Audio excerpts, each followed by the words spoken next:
subject income tax, which is the residential status.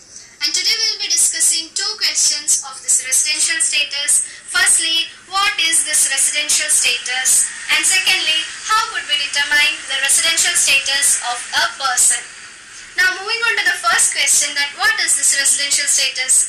Yes people, residential status is nothing but it is that status upon which the taxability of a person can be identified. That is, in order to find the tax liability of a person, the tax liability is founded by keeping his residential status in mind. So residential status is an important one for finding the tax liability or taxability of a person. Now, under this income tax, there are three residents, namely ordinary resident, not ordinary resident and non-resident. And moving on to the second question, that how could we determine the residential status of a person? That is, how could we determine whether a person is an ordinary resident, whether he is a not ordinary resident or whether a non-resident.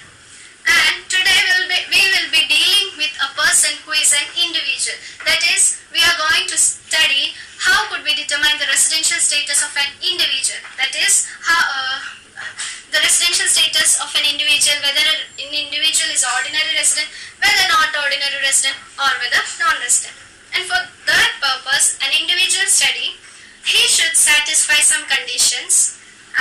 Those conditions under this income tax, those conditions are categorized into two, namely basic condition and additional condition. Each of them possesses two conditions in it. Let's move to the basic condition. First basic condition is, a person during the previous year, if he stays 182 days in India, then he satisfies first basic condition.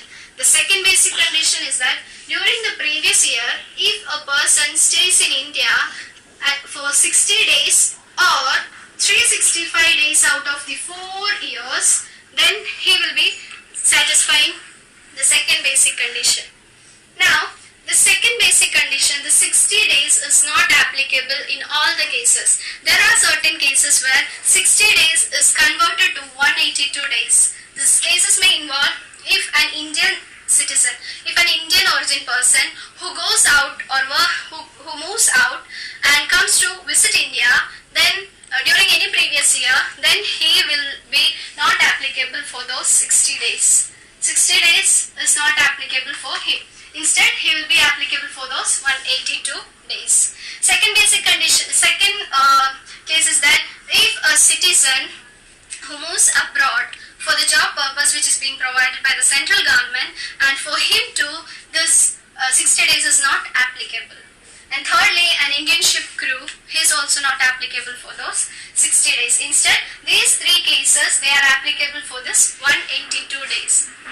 So these are the basic condition. And now moving on to the additional condition. Additional condition, there are two additional conditions. First additional condition is that taking 10 preceding years, a person should stay 2 years in India.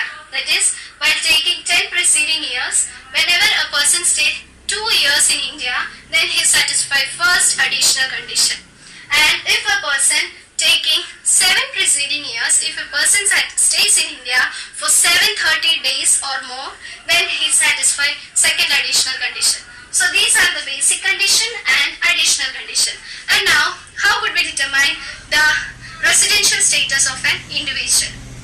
We have already said that in order to determine the residential status, the person are categorized into ordinary, not ordinary and non-resident. That is, how could we determine whether a person is ordinary resident, not ordinary resident or non-resident? In the individual case, in order to be an ordinary resident, he should satisfy one basic condition and two additional condition. That is, any one of the basic condition and two additional condition should be satisfied by an individual for being an ordinary resident.